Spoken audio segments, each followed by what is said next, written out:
Hello and welcome to the Rabyd Atheist. I'm Rabyd, a former pastor turned atheist, now compassionate anti-theist. Welcome to my channel. Feel free to like or dislike the video as you see fit, so feel free to hit those buttons. Feel free to comment below. And I would appreciate it if you would subscribe to the channel and hit your notification bell for more content as it is released. You're also free to share my videos as much as you like, because the purpose of this channel is educational in regards to atheist and deconversion issues and any issues related to those issues. A hearty shout out to the Rabyd Nation. Join the nation by hitting that subscribe button. And if you want to support the channel in a more tangible way, hit the join button and your membership options for citizenship in the Rabyd Nation will be presented to you. Today I want to continue on in my Reconstruction story, just kind of reiterating a little bit. I'm doing this as kind of a year-by-year thing where I'm looking at what I learned that particular year about reconstructing my life after faith. I'm trying to offer everybody a little who's going through the problem of reconstruction, who are going through reconstruction themselves as part of the deconverting process, some hope and maybe some ideas and some advice. I'm not an expert certainly on any of these things, but I'm going through it and have been through a lot of it. So I just want to pass that on and hopefully it'll help somebody out. 2019 is the year I'm going to talk about. Now 2019 for me personally, wasn't a bad year.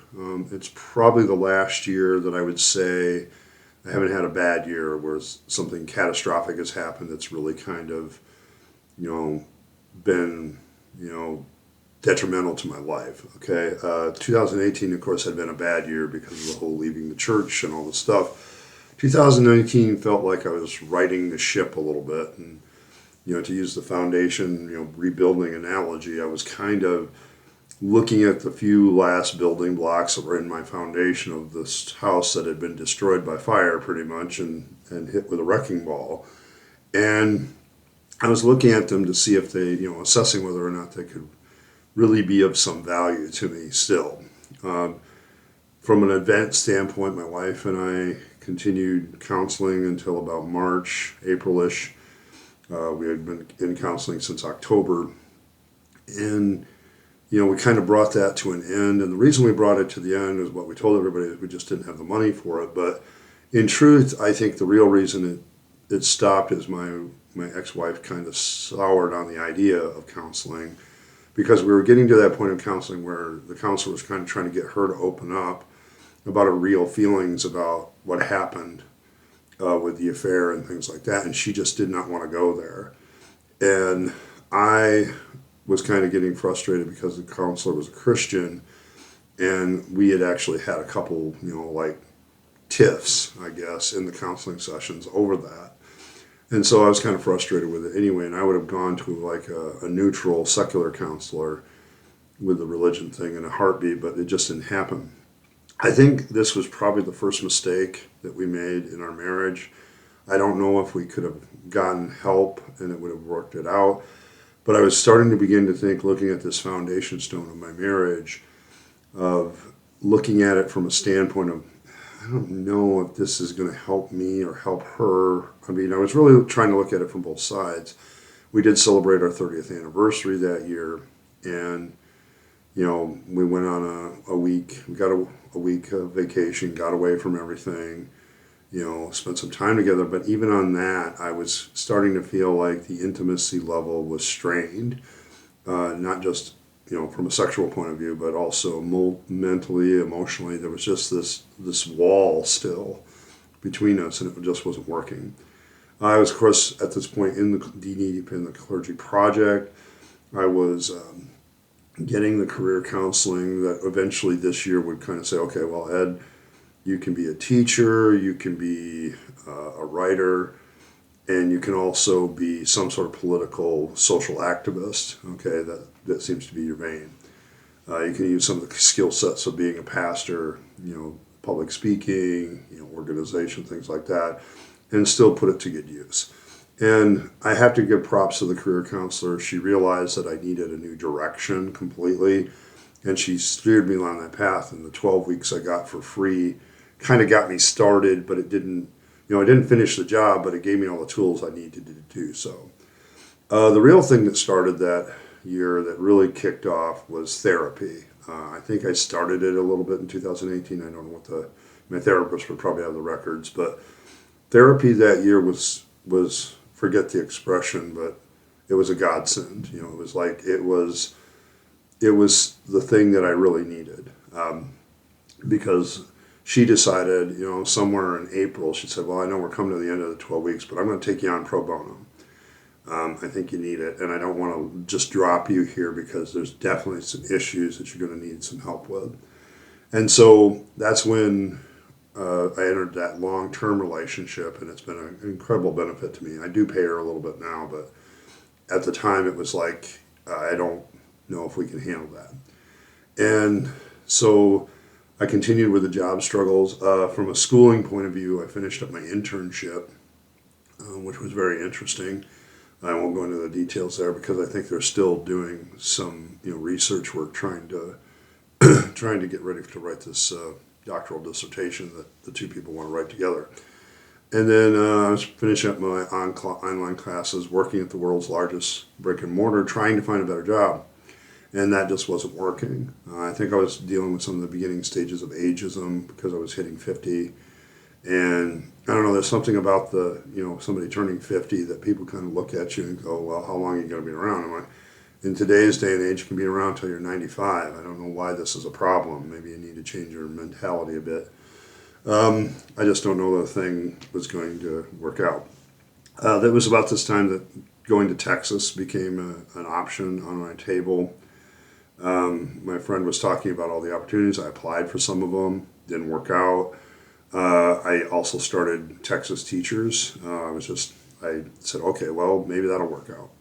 So I paid some money and started going through their program. And I started to really like the idea of being a teacher and some of the things, and I felt, oh, that's a good career. I'd make more money than I've ever made before in the ministry and some of the other things I've done. So why not? And if it doesn't pan out and I find something else before then, I can just drop the program. There's no fuss, no muss until you actually get your first teaching position, and then you have to pay people back. But the upfront costs weren't too bad. So I started going through that. And that's, was the vein I was in. I was finishing that up at a pretty rapid rate. Me and my wife were talking about it. She was totally not up for the idea, though she was willing to continue to consider it. And it just became, there was a lot of things that came to light and all that. And this was the year where we were looking at our marriage really hard and I don't think either one of us liked what we saw at this point, and we were trying to figure out a way to make it work. Okay, so we were working at it. The biggest problem there, and this is where the reconstruction starts, is my evaluation of that foundation stone of my life, my marriage at the time, was, can this help me? I had finished, my economics minor, and so the whole idea of sunk cost fallacy was floating around in my brain when it came to relationships. And I don't feel that there's any lack of value at the time. There was still some value to the marriage, but it was really practical stuff, and it wasn't really some of the other stuff that you want in a marriage. What is our goals? What is our objective as a marriage? What are we trying to do as a couple? How do we, enjoy life? We were doing date nights and stuff like that, but they weren't going the way I would picture them. Not a lot of romance to them. There was just us hanging out and doing something together, and it just wasn't leading to some of the other things. So I began to focus some of my attention on rebuilding some of my philosophical foundations. And, I had really gotten into the 9 Noble Virtues. I still am. I still have a poster of them up on the wall. They still are something that I like literally looking at them right now. They still are very much a part of what I think about almost every day. How am I living my virtuous life? Because I began to realize that the cornerstone of living as a virtuous human being was part of my moral foundation, and it was going to become the cornerstone. I think the beauty of this is, regardless of religion or philosophical systems or anything like that, finding moral virtues and following them is always looked upon as a benefit to yourself and to human society. And so that became a large dominating force in my life. I was really trying to get that into a real cohesive thing. The other thing that was coming up is as somebody who was a person who no longer believed in God. Okay, what do I believe in? And what do I put a lot more trust into? I think would be better. I don't know if faith is the word so much as what can demonstrate to me that it can be trustworthy. And materialism came up. I think I'm still very much somewhat of a materialist, where matter and energy is all there is. I think this is the fundamental parts of nature, and everything is simply the interaction between matter and energy in certain ways, and it creates life, and life has these certain qualities and non-life. I began to just deal with the kind of pulling away from religion and saying, okay, but now I can look at my life in a very rationalistic way. And through therapy, I was kind of looking at why do I behave a certain way, what's going on. I think at that time my therapist was kind of just gathering information more than anything. And so that was kind of the real problem at that time. And I was coming to accept the fact that this is all there is. There isn't anything more beyond this. And there was no good evidence for anything beyond this. And so materialism became kind of one of those building blocks I was building the foundation with. I began to study, evolutionary psychology, and realizing that human behavior is actually very understandable by psychologists and people who understand the theory of evolution properly. And so I began to realize that human behavior, societal behavior, and as a political scientist, of course, I was kind of like drawn to that anyway, the social science aspects of it. And just learning how you don't need God or supernaturalism or anything like that to develop a philosophy of how things work. You can, Occam's razor became one of my best friends at that point where I'm like, do I really need that? Do I really need that? I'd always been a secularist of separation of church and state politically, and so that didn't really change. I was always been a classical libertarian, and that hadn't changed. I think I've been a classical libertarian since I was in high school, and nothing has really gotten me off that. I just don't feel that there's a better philosophical system. I think the founding fathers, for all their flaws, hit on something here that works, and that respects everybody's individuality, yet at the same time keeps society from spinning off into darkness. And so there's kind of that line, that balancing act, and I still believe it's better and it's superior to a lot of other things. So I didn't really change there in secularism. Andrew Seidel was, I think he had either written his book, The Foundation, the Foundation Myth, and things like that. The Founding Myth, yeah.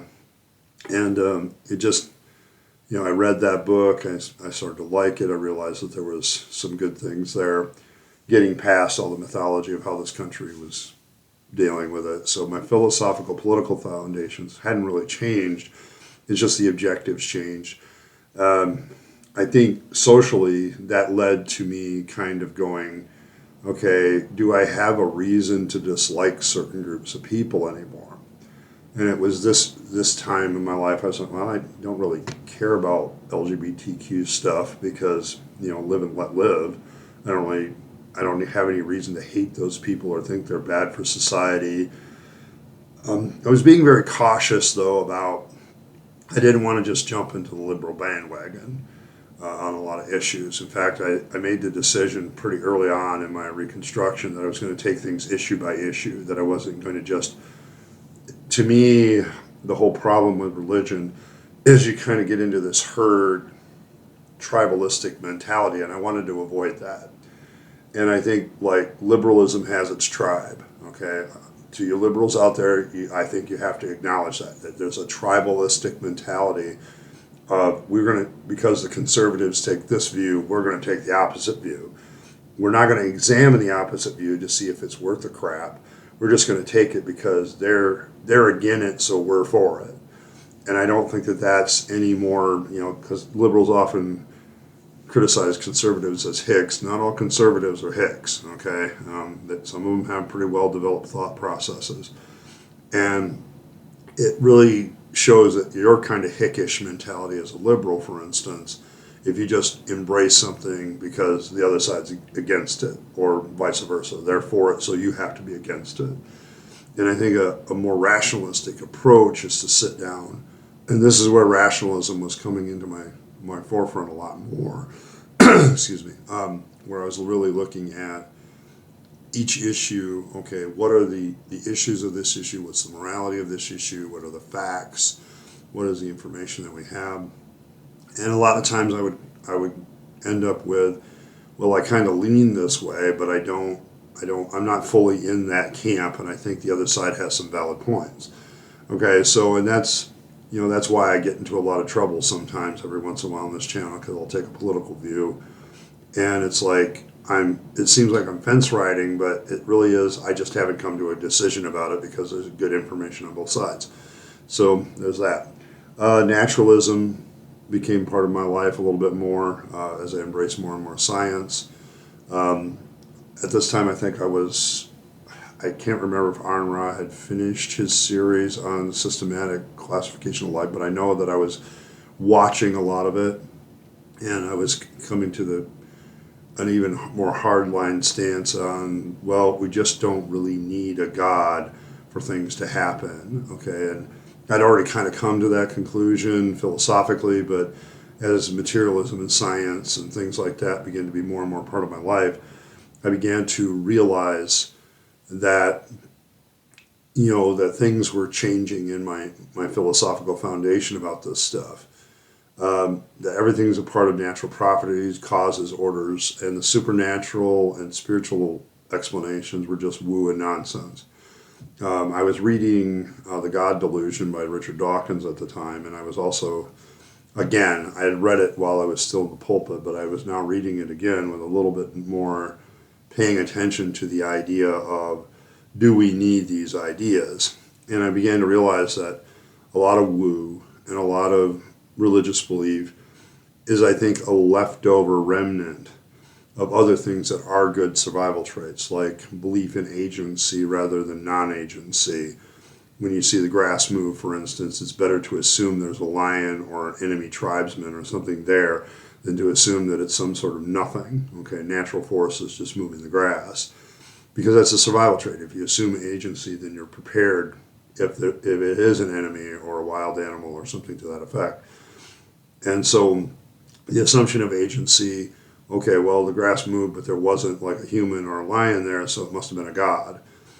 And so it's kind of it's a leftover remnant of that. And I think religion kind of, I would say, is parasitic off of other things that we do that are purely natural and material.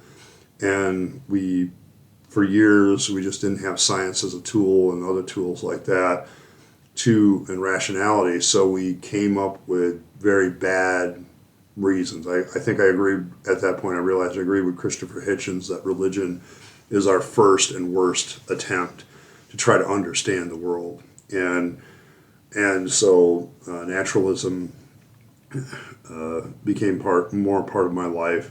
I definitely I have far more trust in science than I ever do anything religious people say. In fact, it's an almost zero trust. When it comes to when people talk on a subject, they're usually very wrong. So I just don't have any trust in that anymore.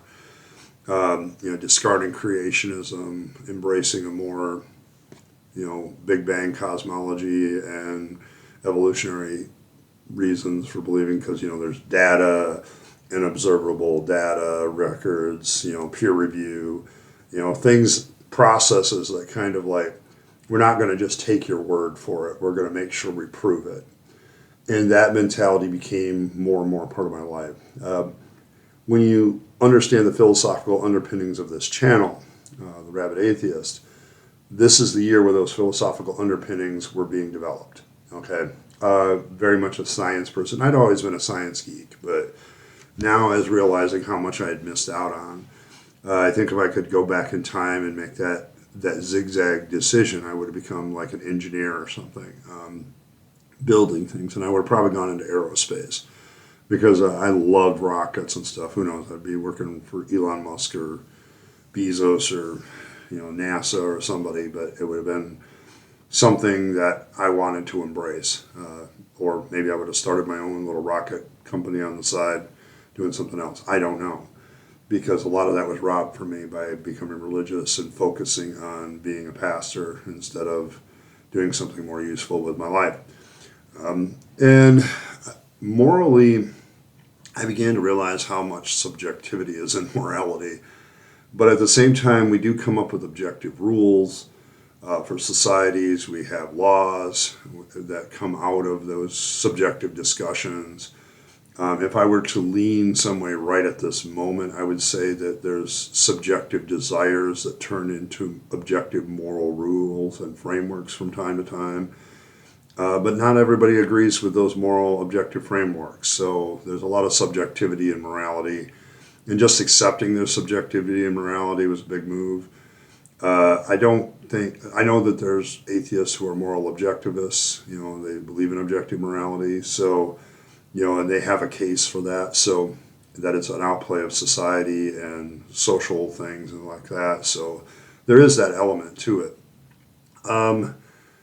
But I was also embracing my atheism and realizing there was problems. Like, for instance, atheists in society and even in American society are the most looked down upon and despised people in the country, even among liberals. Okay, there's if you don't believe in something, you don't believe in God, somehow you don't have any morality. And you don't have any morality, you don't have any foundation, you can't be trusted. People would rather have their family members marry a Christian fundamentalist creationist than an atheist, and by a wide margin. Okay, and people just have a problem with atheism for some reason. If you don't believe in some woo or God or spirituality or something, there's something wrong with you. And I began to get kind of frustrated with that in 2019 about what's going to happen. And so that part of the frustration of it. But on a practical level, I was examining all spiritual practices. Is there any value to them? What is it about religion that taps into these spiritual practices? And today, that's probably the impetus of a lot of things that I do on Wednesday, deconstruction, of how religion taps into natural things in humanity and allows us to keep, being what we are. So there's that. The other thing, on a more practical note, I began to take care of my body better. I began to realize, I've only got one go around, and the end thing is coming. I only got one go around. I need to take care of myself. This is it. This is all I get. This is what I get issued. Okay, and I've got to make it right.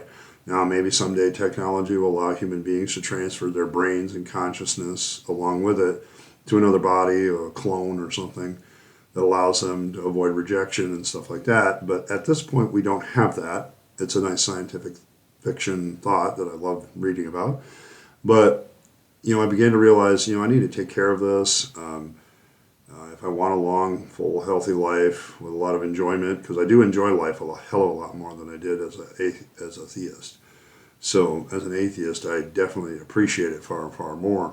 Atheism is as part of my worldview, not my worldview. Atheism isn't a worldview of itself. I think it can become part of one. As atheist being part of my worldview, I began to realize that the whole afterlife discussion really diminishes your appreciation of life, because now I don't believe in an afterlife, so I really appreciate every day. I get up with a lot more. Wow, I'm still here. Let's make the best of it. And so, getting rid of those practices. But, I think I found that meditation has some good scientific basis where you clear your head and you calm yourself down and you think about things. It does have some good stuff to it. Taking care of the one body, I started to hike a lot in 2019. I was very much a hiker, hitting all the trails around here that we have, and just having a good time with that. So it was a year of rebuilding, but there was a growing seed in my brain because of the career counseling, my therapy sessions, and my concern for deconversion issues began to build, my concern for atheist issues. And I was getting a little frustrated as to how atheists were still treated, even though all of the things that we had done to show that it was perfectly rational for us to believe in atheism, and that, there's a great lie among theists that atheists can't have a moral foundation. I think we have a better understanding what moral foundation society has for real, okay? Because of the materialism and because we're not looking at it from a spiritual point of view. No, we have moral systems because they're a necessary survival trait for a social species, period, okay? And you don't need God in that, you don't need woo, you don't need spiritualism. And I began to get frustrated that that didn't seem to be very understood. And the whole career counseling where, hey, be, some sort of political, social activist. I'm like, And we'll get to the main outcropping of that, but this was the year that all the seeds and some of the stuff you still hear to this day on this channel was born. So it's where I kind of put that seed in the ground and gave it some water and let it germinate.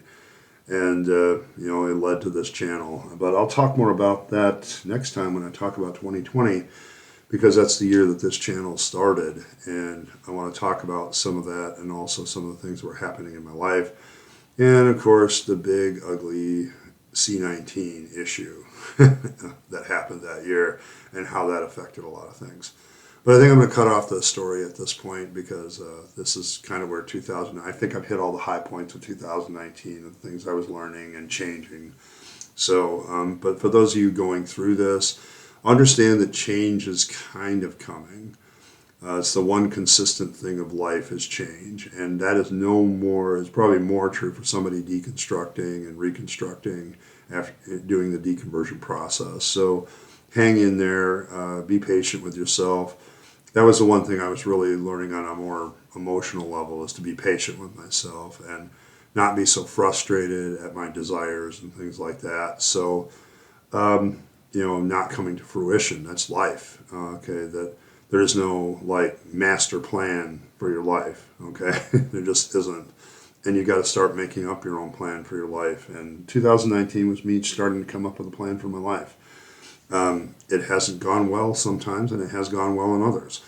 So that's also life. So it's kind of developing that attitude of being flexible and malleable. And there was a little bit of stoicism creeping in at this point, but I wasn't a full-blown stoic like I am today. But, 2019 was kind of that first baby steps and starting to rebuild my philosophical foundations and examining some of the building blocks of my life and just seeing if they were savable. And that's kind of where I was.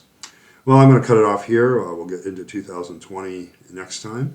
But thanks for stopping by. I appreciate every like, share, subscribe. As always, remember to live your best life. You only get one go around and then it's over. So make sure it's a good one. And don't give your time, your money, your opportunities to the trappings of religion and faith, because that's a dead end. I speak from experience, but rather give them to your own life, your family, your friends, the people that you love and care for, and to make this a better world. You'll be happier when you do. Trust me, I know, I speak from experience. And as always, thanks for stopping by, and I'll catch you next time.